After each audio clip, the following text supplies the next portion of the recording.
On to závodně pustí. Pohodě, on je tady někde v Radotíně už jako, že to, že jo. Takže všechno jede. Jo, všechno jede. Všechno je v pohodě. Ale, jo, teď jsem s ním mluvil, jo, takže to je neuvěřitelné. Jo, vzdálený přístup, jo. Tak jo. Já si to zkontroluji, že ode mě vidí kameru, ale ty bys to tam na monitoru normálně měl vidět.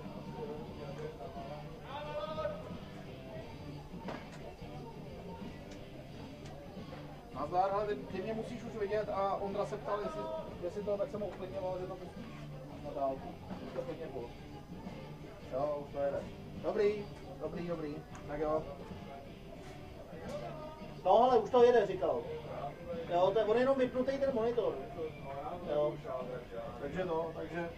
Takže počkej, já to jdu zapnout dolů asi.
jako Lukáš.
Ano, já vím.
To je neuvěřitelný, ty vole.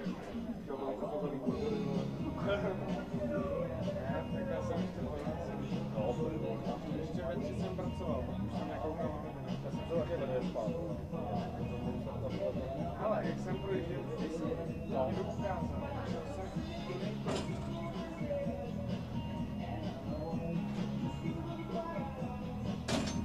Showreel 2010. Právě to sypnu teďka na to do ten WhatsApp. Jo, To mě hodně rozsekalo, když jsem tam jsou, oni jsou tam úplný děti, že jo, tyhle ty aspoň. Já jsem se podařilo právě jako najít, já jsem tam prohledal si, kde našel jsem jako fakt memoriály 2010. Ale já jsem tam dělal pořádek třeba předloni v těch diskách na Uře, že jo, takže jsem tam právě všechny tyhle ty starý věci překopíroval, protože jsme dělali Hanspalku, ty vole, a takovýhle věci dělali.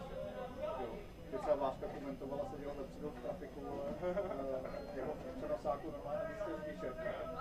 Stálo to, nebo tam ten komentoval. Hanspalku, takovýhle. Já jsem si otevřel jenom tak jako ze srandy nějaký to losování na Memorial 2010. Tam má ještě všichni vlasy, víš. Přesně tak. Jako, tak jsem jim to jako dal na všechno právě. To je všechno, co jsem tam našel. Tak jsem jim, jak si to nastavilo. To je opravdu jako mega štěstí, že jsou to takhle.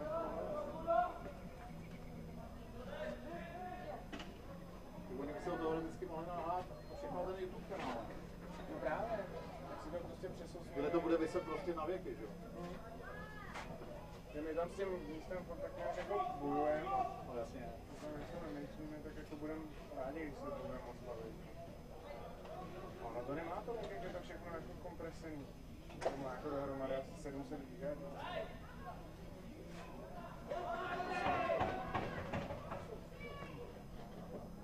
To tvoji oblíbený Poláci, jo? To by zase dostále. Jo. No, ještě do auta. Ale pohodě. Mě spadlo okýnko. Tamhle to, já mám tam ten kabel pořád, tak se možná zeptej toho Ondřeje, že ho uvidíš. Jestli leží tamhle v autě. Oni prý si to natáhnou nějak sami. A jo, jako já si jenom musím nějak rozhodnout, jestli tady teda budeme nechávat ten počítač, nebo zase nebudem, nebo jak to budu dělat. Ne, pohodě.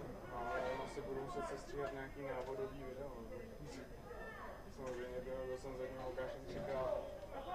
Že se přijde podívat, jak se to dělá, a nepřišel. Hodně pohodlnější, to uděláme pro všechny. Ale to jako jo, to levnější to je, ale oni jako pracují kolem toho. Ty vole, počkej.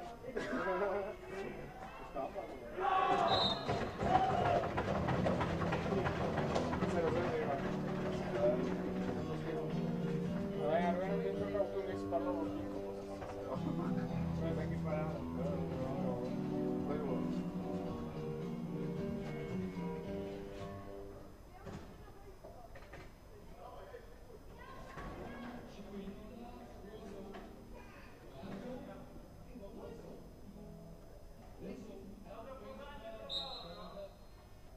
Za gól dával hráč číslo 20 Honza Polák, přehrával hráč číslo 25 Dominik Javorský.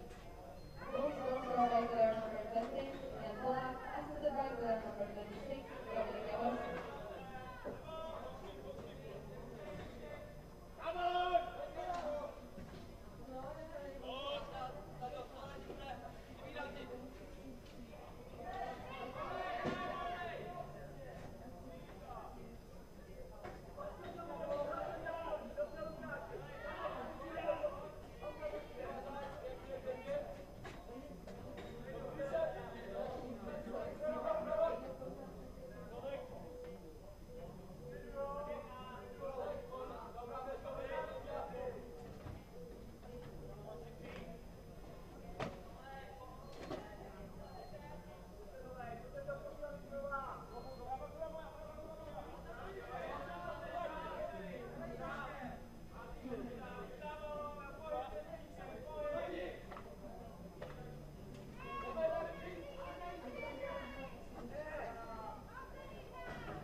Honza Polák, assisted by player number 5, Lukáš Neružil, and number 12, Tomáš Novek.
Tomáš Totek a hráč číslo 11 Peťa Novák.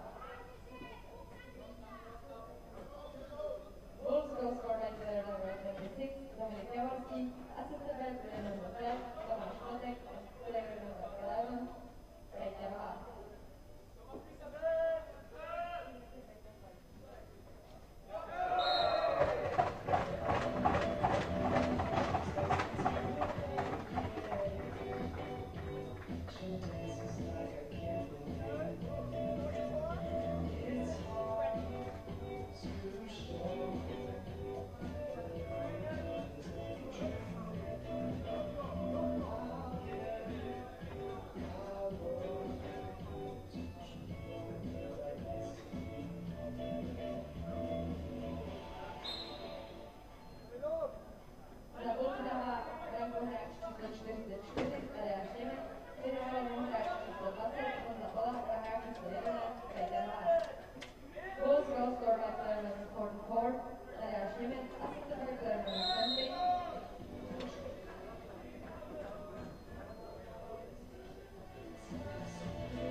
Druhou branku týmu Polish Eagles dává hráč číslo 17 Jan Rychlak.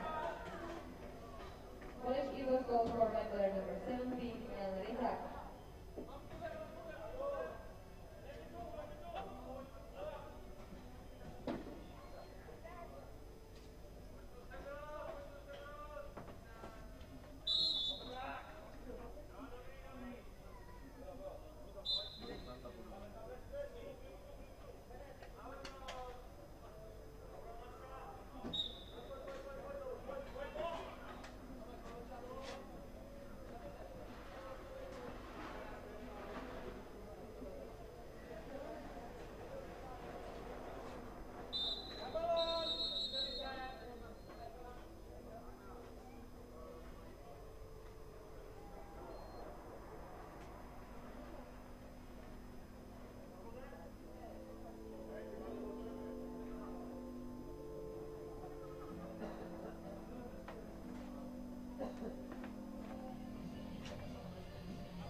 Bulls přidává hráč číslo 6 Tomáš Jasek. Bulls goal scored by player number 6 Tomáš Jasek.